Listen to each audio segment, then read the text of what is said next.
Irmãos, como cantamos, nós temos que nossos olhos não podem perder o brilho do primeiro amor por Cristo. E muitas vezes temos que cantar realmente: vem, Senhor, resgata-nos, por termos nos distanciado da palavra de Deus. E eu vou falar um pouco sobre isso esta noite, na vida do grande patriarca Jacó, que será então a última mensagem na vida desse patriarca que traz e já trouxe tantas lições para nós durante estes estudos. Eu peço que os irmãos abram comigo em Gênesis 35.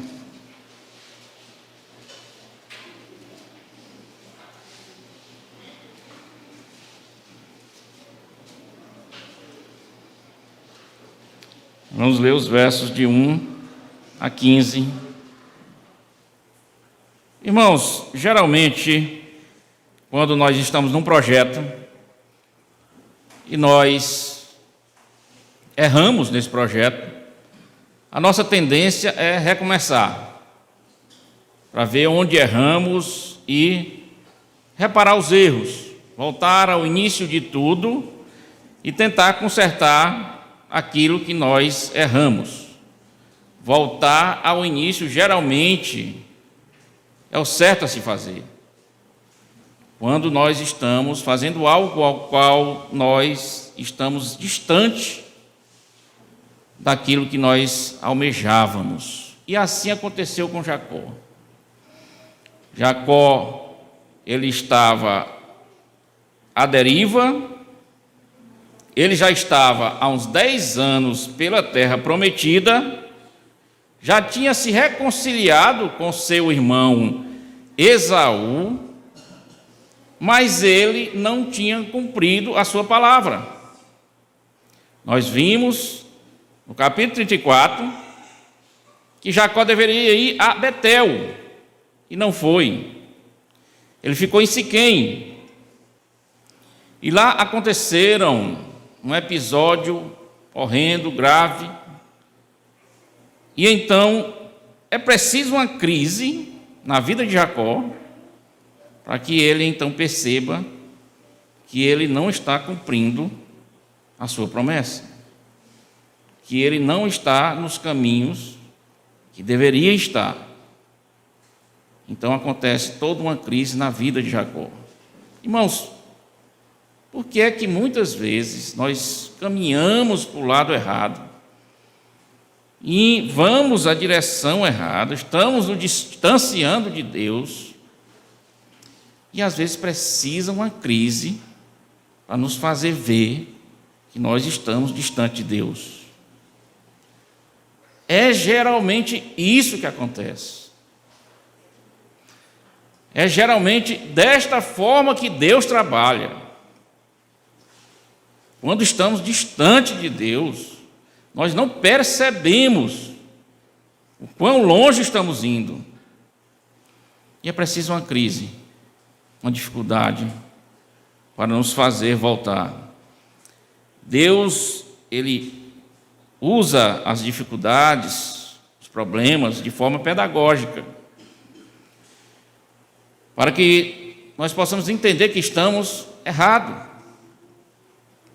Na vida de Jacó, no capítulo 34, como vimos, aconteceu um fato grave.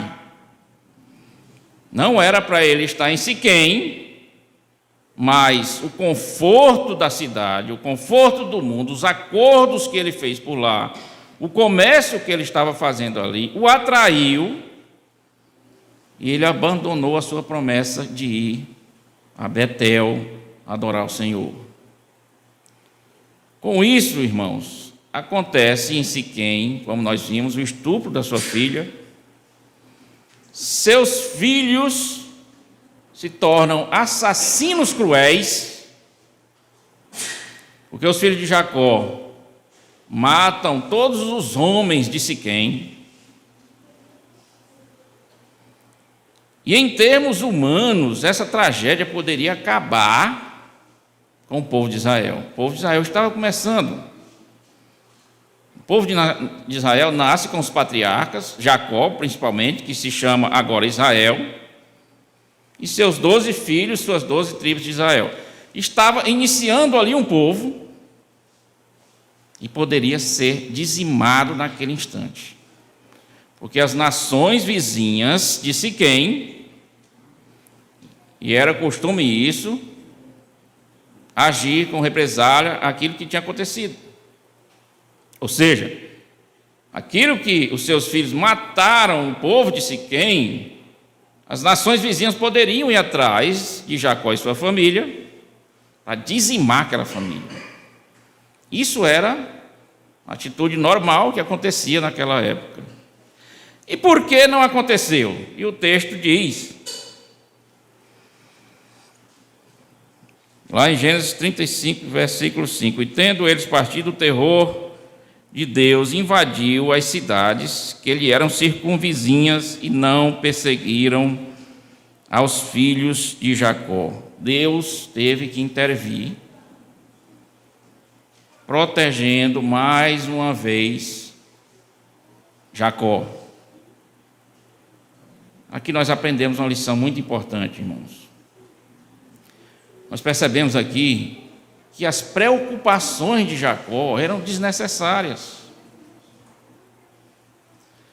Deus já havia aparecido para ele, prometido a ele, que iria protegê-lo, fazê-lo próspero e fazê-lo regressar a Betel.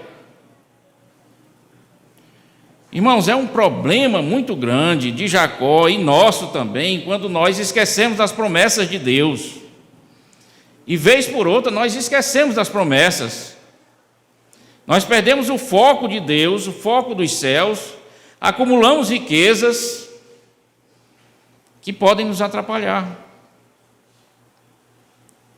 Mas quando nós cremos nas promessas, quando nós mantemos o nosso foco, a tendência é que as preocupações são desnecessárias. As preocupações de Jacó eram desnecessárias. E muitas vezes nós sofremos por ansiedade. Hoje tem muita ansiedade, muita depressão, muito problema psicológico. Por que é que isso acontece? Muitas vezes é porque nós perdemos o foco. Achamos que este mundo é tudo que possuímos e que tudo se resume à alegria deste mundo. E por causa disso nos tornamos ansiosos, preocupados, porque perdemos as esperanças, porque perdemos o foco de Deus, esquecemos das promessas que um dia estaremos com Deus. As preocupações de Jacó eram desnecessárias, porque ele perdeu o alvo. Essa é a tendência de todo ser humano. Mas o capítulo 35, você viu aí que nós lemos, ele começa com Deus se dirigindo a Jacó, falando com Jacó. Começa exatamente, disse Deus a Jacó.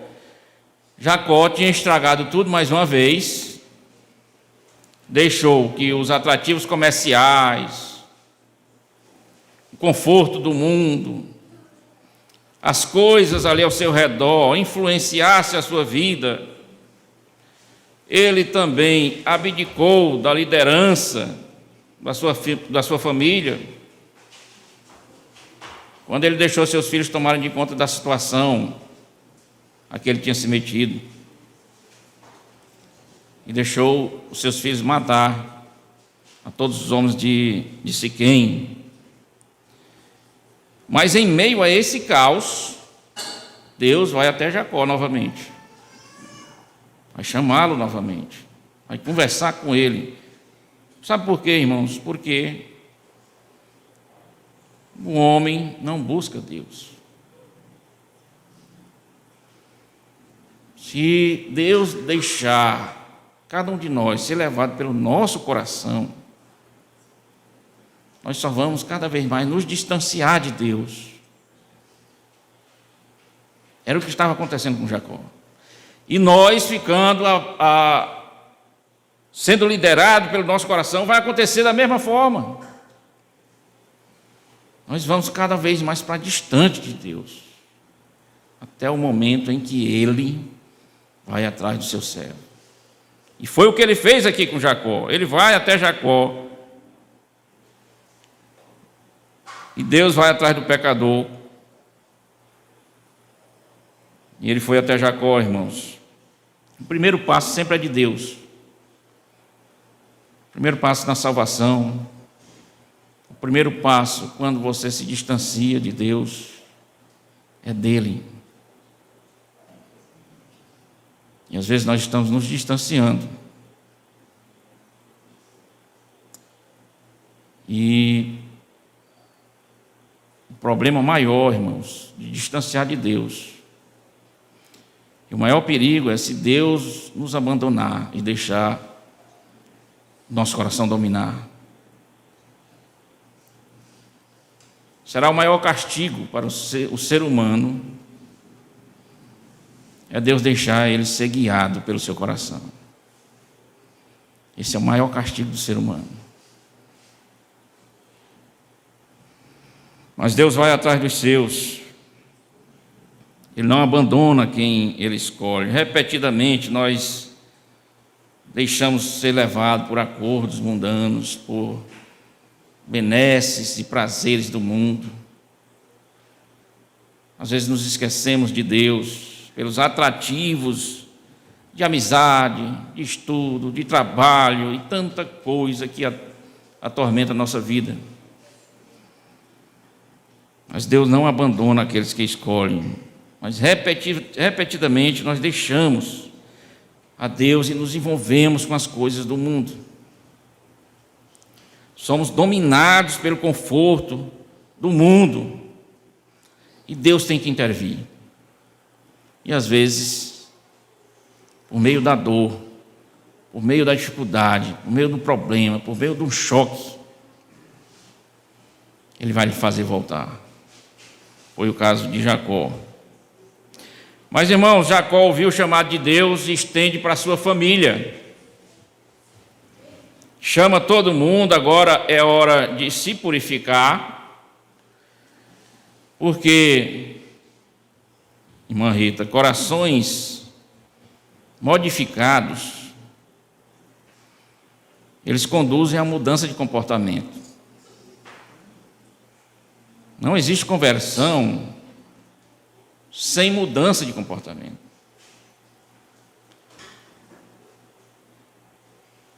E ele chama a sua família para pôr de lado tudo que estava fazendo que eles abandonassem a Deus. Tudo que estava fazendo com que eles se afastassem de Deus. E ele chama a sua comunidade, os seus filhos, todos os seus parentes ali naquele momento, para abandonar-lhe aquilo que estava distanciando de Deus. E não era algumas coisas. Era tudo. Eles tinham que abandonar tudo. Estavam distanciando de Deus. Eles deveriam lançar fora os deuses, lançar fora a preguiça, os amigos, as redes sociais. Não é, irmã Rita? As vontades, namoros, às vezes até o estudo e trabalho, porque não vale a pena ganhar nada nesse mundo se nos afasta de Deus. Não vale a pena. Era hora de lançar fora tudo aquilo que o afastava do Senhor. Meus irmãos, e a pergunta é: o que é que nos tem levado para longe de Deus?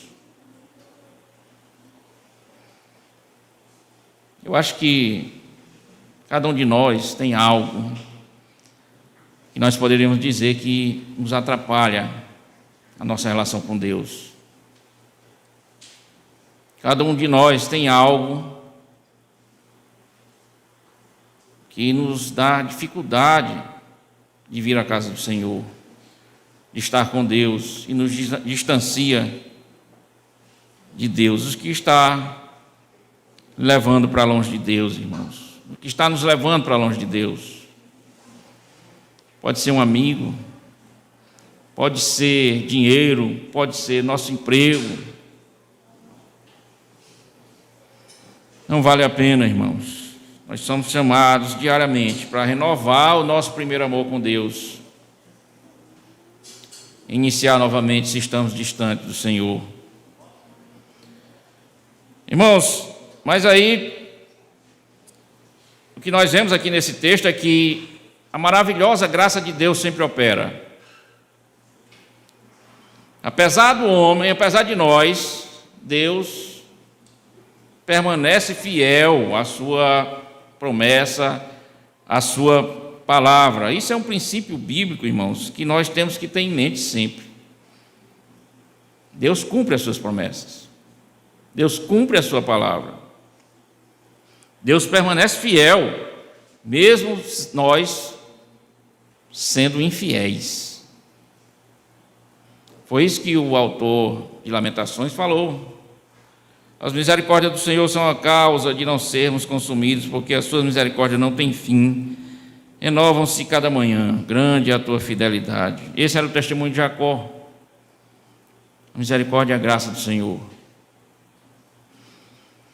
E aí no verso 3, então, de Jacó, diz: levantemo-nos e subamos a Betel.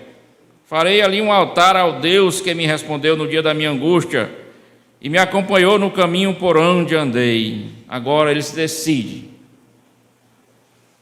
recomeçar. Jacó, ele decide ir a Betel. Foi lá onde ele encontrou com Deus. Foi lá onde Deus falou com ele.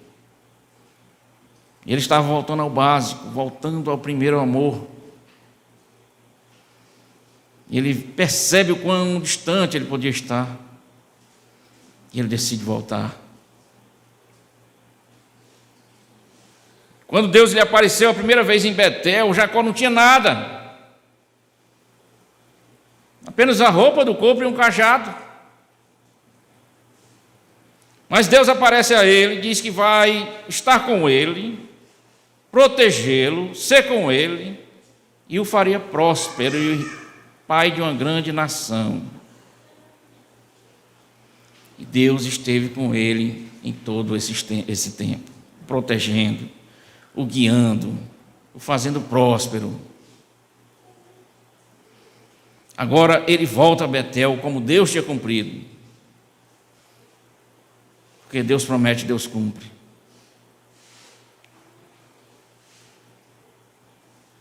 Porém, ele não voltava como da primeira vez. Agora é um homem próspero, rico, uma família grande, 12 meninos, muito próspero. Deus estava com ele, irmãos, todo o tempo.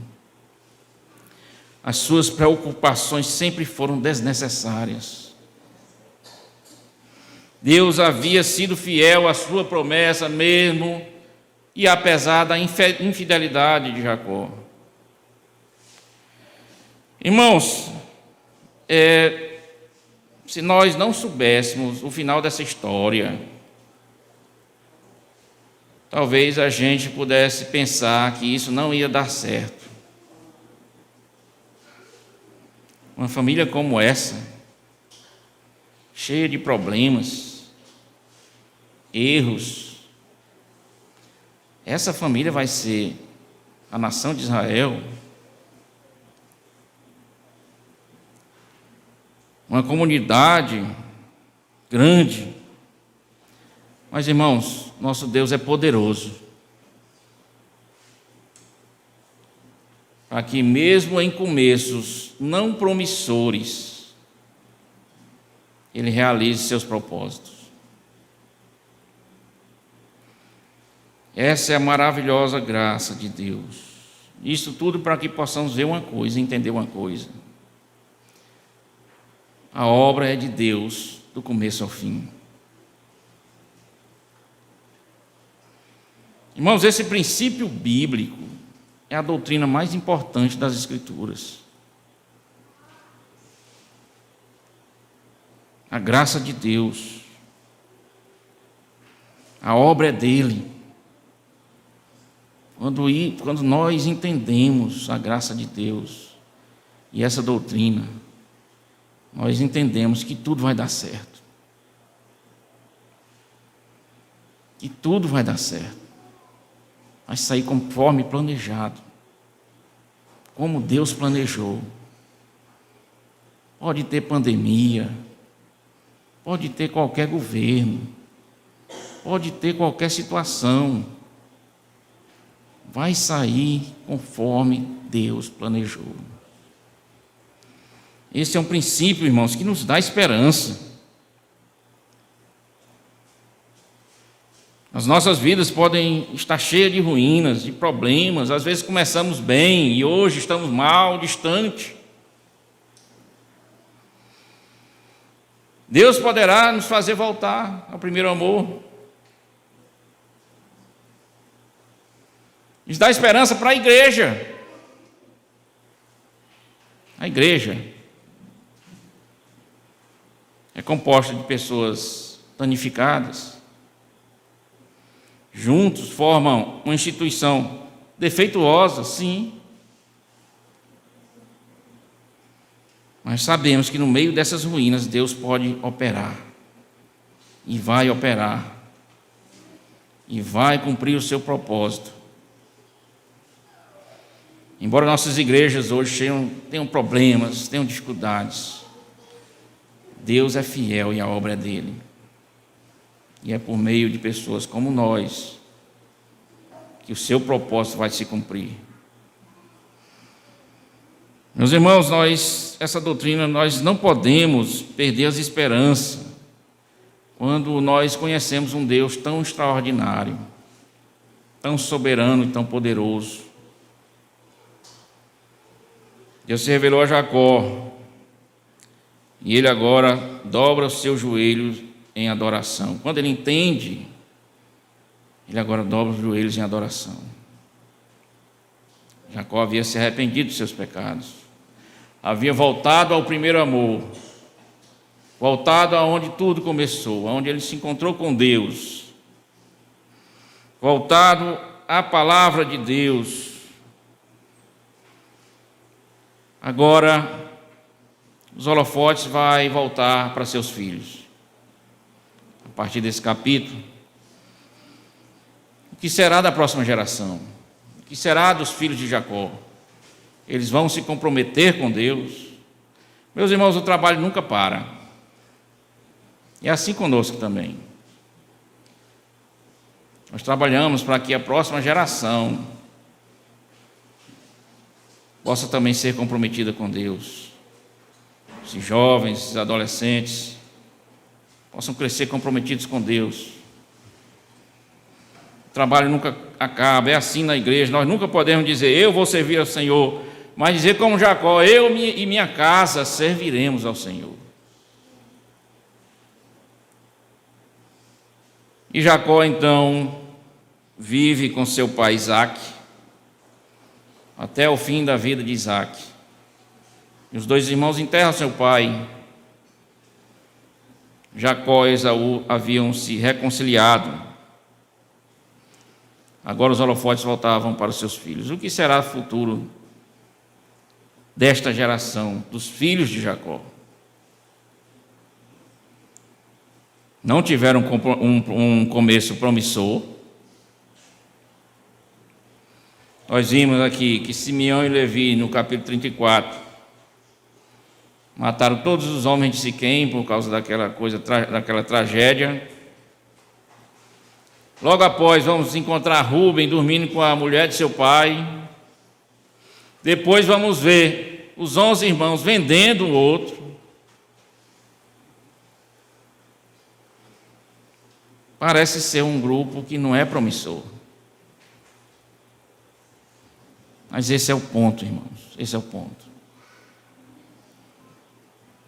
Deus pode fazer com essas pessoas o seu propósito. Fazê-los servos fiéis a Deus, mesmo com começo não promissores, mesmo que erros estarrecedores possam acontecer.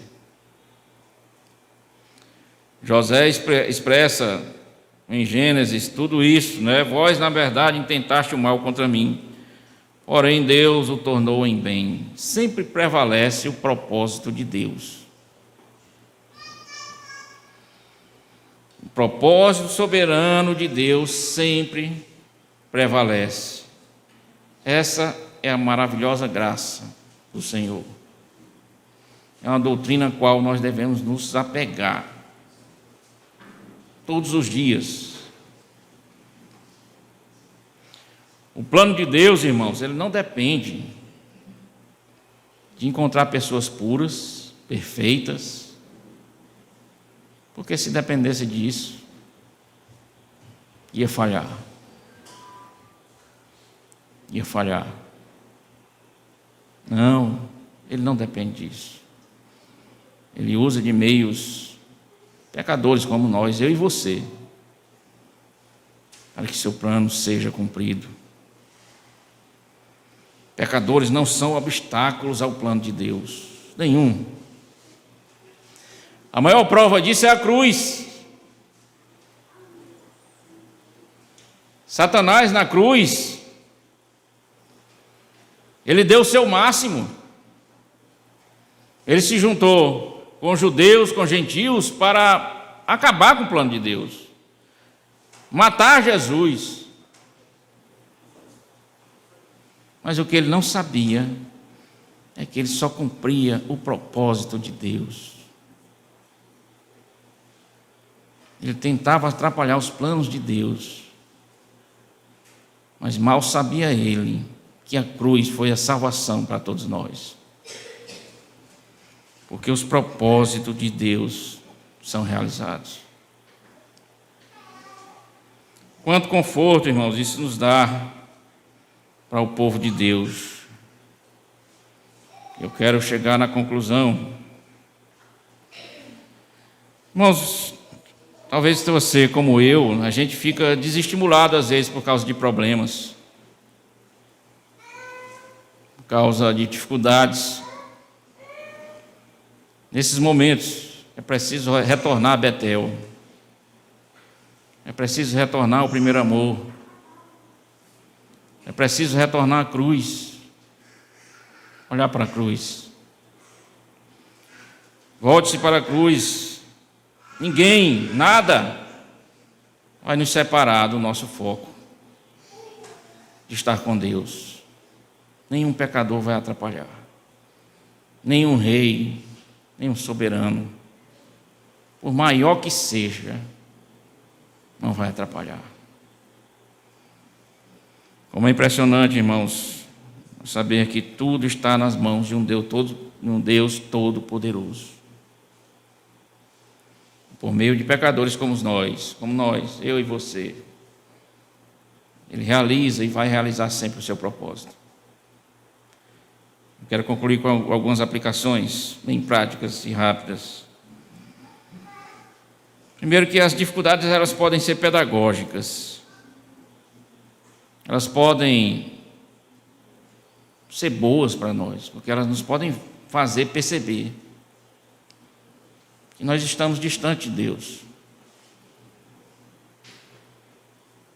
Às vezes o problema é para mostrar para nós que nós estamos distantes de Deus. É pedagogia do Senhor. Se nos afastarmos do Senhor, Ele virá até nós, se nós formos seus servos. Ele estará conosco. Ele vai lhe buscar. Às vezes por meio da dor, sim. E é por isso, irmãos, que nós temos que descansar em Deus. A obra é dele. E quando nós entendemos isso é a melhor terapia contra a ansiedade, contra a depressão. A melhor terapia contra a ansiedade e depressão é colocar o foco nas promessas de Deus. Tudo isso vai passar. Todo esse mundo passará.